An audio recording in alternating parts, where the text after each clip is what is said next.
Hey there friends, as most of you know who follow my channel, I have a lot of bad habits. A lot. I admit that. I have a lot of faults. I will say this, one of my really bad traits, and maybe it is a blessing at times, is the very fact that whenever I see somebody purposely trying to hide something or cover something up, I work twice as hard to try to uncover that and expose some truth.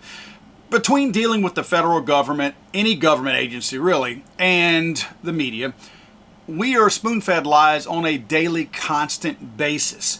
Yes, there's a little bit of facts wrapped in with the lies. Of course, that's what keeps people kind of going back, is the fact that every now and then there's a small bit of truth in there, and you're like, well, maybe they're not complete liars. But if you're lying about anything regarding a truth, that is a lie, even if there's a bit of truth in there. I want to point something out to you that I ran across. I've been looking deeper into the Malinowski thing, more specifically the body cams that were not used according to the ATF whenever they murdered him and shot him in the forehead. Well, I have some questions, and I want you to see the things that are making me question this stuff. Concerning body cams, you testified that the rollout within ATF was incomplete. Is it your testimony that the rollout has not extended to ATF personnel in Arkansas, and that's the reason they didn't have body cams? The field division that covers Arkansas has not yet been implemented. That's correct. Okay. And you said, what did you say the cost was of your item there? Something in the tens of millions. Was it 40 million, 45 million? This isn't the downstream cost because there's huge data costs, as you know, with this. But the initial implementation cost, the request in the budget is $37.5 million. $37 million. So I understand your budget is about 1.7. Well, your budget's about 1.7 billion. So if my calculator is right, that's about 2.6% of your budget. You couldn't find 2.6% of your budget to catch up with common practice among also resource-constrained city police departments all over the country? Respectfully, our budget is not 1.7, it's 1.625. Whatever. And the reason I know that is because that $45 million cut has resulted in not being able to hire agents. Yeah, but you're talking about something else. I'm talking about body cams that are in common use among metropolitan police departments across this country. And you're saying something that involves 2 or 3% of your budget prevented you from getting it done? I'm saying that we're in the process, as we said from the beginning, of implementing the policy in phases. So let me get this straight. According to Dettelbach, they had not quite rolled out their implementation of body cams, even though they have a federal policy that they are supposed to use body cams. They had not rolled this out to the Little Rock field office yet, right? That's what Dettelbach is saying right here. He's using his own budget numbers to say they did not have the money. And I want to say a quick side note, that Stingray device that they use to capture a fake, to mimic a cell phone tower that I put a video out on a couple days, that one device alone costs over $500,000. I promise you they didn't have just one. So he's talking about $37 million he couldn't get because of budget cuts or whichever. And they're spending $500,000 a pop on these devices to run around and mimic cell phone towers. Just a side note I wanted to mention, their priorities are in different places than what you and I would look at as far as accountability. It's like they're spending their budget money as far as importance goes to things that will attack the American people rather than things that will actually make people accountable like the ATF agents were in the body cams. But I digress. So if I'm to believe that the ATF did not have enough money to buy body cams budget-wise, then wait a minute. Didn't Little Rock Police Department assist them in this raid? In many, many cases, and probably all cases, when the ATF does something, they don't have their own special forces guys that go out there. In nearly every case, and you see it with the units and the different markings on the cars when the ATF does something, they get the help of local law enforcement to assist them in their raids and their unconstitutional attacks on American people. In this case, they solicited the help of the Little Rock Police Department. So Little Rock Police Department, being completely separate as far as a department from the ATF, guess what? They all have body cams. Starting Thursday, Little Rock police officers have added a new tool to their arsenal: body cameras. I have a peace of mind in knowing that my contacts are recorded and that the interactions I have with others are retained. 275 cameras are now in use in every precinct in the city, and their purpose is to record any and all interactions with the public. If they turn their blue lights on, their siren on, open the door, the camera will automatically engage. However, for some officers, like those on motorcycles or community police officers who don't have that capability, they have to manually turn the body camera on and off. Our policy has been revised to indicate that all officers that have a body camera on must activate that camera when they're in contact with the public. But if for some reason the body camera wasn't recording, an officer could face disciplinary action depending on the situation. And LRPD hopes, with time, this will help build up their rapport with the public. If this body camera helps the community have more trust in the institution of the Little Rock Police Department, that's great. And to get these cameras, the Little Rock City Board approved a more than $750,000 agreement with WatchGuard Video Incorporated this past June. So I have questions here. If the Little Rock Police Department for a few years now have had and utilized body cams, and according to how they're activated and all that, these would have been running now. If the ATF is stating they don't have body cam footage, I have a question. Does the Little Rock Police Department? Because if they're assisting on this whole raid and their cameras were activated, wouldn't you have that? Is this the ATF saying that we as the ATF did not wear body cams, but they're not giving you the whole story because Little Rock Police Department may have been wearing theirs or should have been wearing theirs because they have them mandated that they wear them and that they're activated? So one of two things happened. Either the Little Rock Police Department does have footage of this raid, and everybody is acting like, because the ATF is speaking on the behalf of the ATF, oh, we don't have body cam footage. They're not thinking to ask Little Rock Police Department, how about you? Or the ATF told the Little Rock Police Department to turn yours off.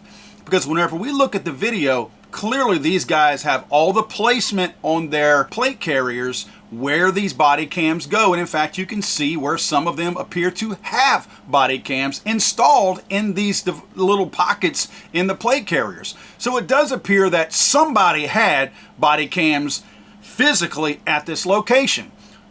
Was Little Rock Police Department asked to turn theirs off, or did they have to turn over all of the video that they got to the ATF? My guess is they have footage, and I believe the ATF has footage also. They're lying to Congress, and they're not giving that up.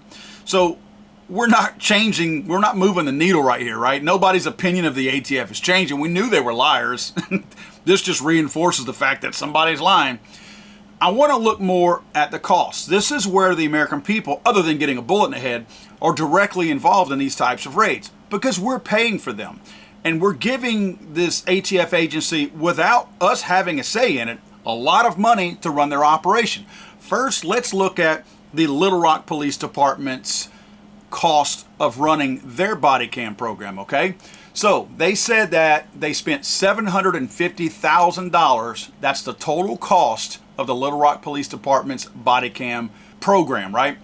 That's 275 body cams. This is according to that news report we just saw, and I looked it up on Little Rock Police Department's website, and they confirmed this. They spent $750,000 on the program. That was for 275 body cams. Now, the cost per body camera is not $2,727. That's the cost spread out across all of using the body camera. So if we take 275 and divide that entire cost of $750,000 over the cost of the body-worn cameras, we're going to get per unit, it takes $2,727 per unit to fund that. Again, the cost of the body cam is probably a few $100s. That additional cost is administrative costs and support staff and server space and things like that in order to save and retain all of that video footage and keep it on file for whatever reason, subpoena for a court case or whichever, maybe training. But nevertheless, that's not the cost of the actual cameras. That's everything involved with that cost, right? So that seems, I don't know what reasonable seems, but for 275 body-worn cameras and the total operating cost being $2,727 for the city of Little Rock, I guess that's reasonable. So if we look at, and this should be easy to find, right? If we look at the ATF's budget, this is their 2024 budget, right? So if you look down, you're going to see their proposed budget is $1.87 billion. You're adding 1,000 on there whenever you look at their numbers. So with almost a $1.9 billion budget, let's look at a couple of things here. This is from that same budget, body-worn cameras. This is the number that Dettelbach just mentioned in this testimony with Dan Bishop. So $37.8 million they were allocating for body-worn cameras, okay? Now, we want to do the math like what we did with the Little Rock Police Department to find out what cost to run each camera is. Cost of the camera, support staff, everything. I could not find 2024 special agent numbers, but I did find 2022 special agent numbers, and I imagine it's going to be very close to that, probably give or take 100 or so, but this is a good number for us to work with. 2,586 special agents. Now, obviously, we don't expect the 5,099 number that you see there to be associated with body cams because they're not going to need that many body cams out there. These are for non-field agents. So we're just going by this 2,586 special agent number. If we take these same numbers, the budget numbers that Dettelbach had of the $37.8 million for the body-worn cameras, and we take that with the 2,586 employees associated with those, look what we get here. Look at the cost per body-worn camera for the ATF. $14,617. Now remember, the Little Rock Police Department's numbers also included support staff, whether it be a subcontractor who's managing this for them, internal support staff, and server space and access to all of this data whenever they need it. ATF is claiming the same thing. This is for additional support staff, right? Why does the Little Rock Police Department spend $2,727 per body-worn camera, but the federal government, in typical federal government fashion, manages to spend 5 times more than that at $14,617 per body-worn camera? In fact, if I take the numbers of the Little Rock Police Department, because I would think that Little Rock would get less of a deal for 275 cameras versus the federal government getting a massive amount of 2,586. But even if I use likely the higher numbers per unit for the Little Rock Police Department, I still only come up with, if I take the $2,727, multiply that times 2,586 field agents, I still only come up with $7 million.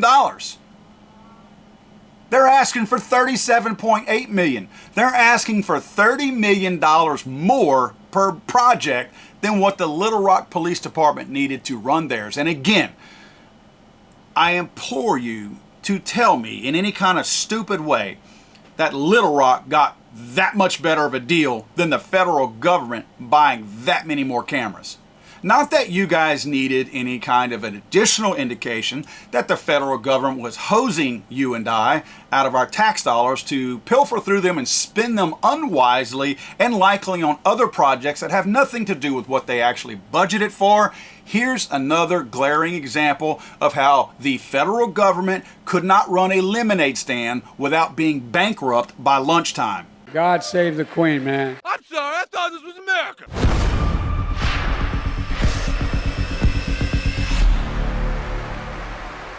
It's over!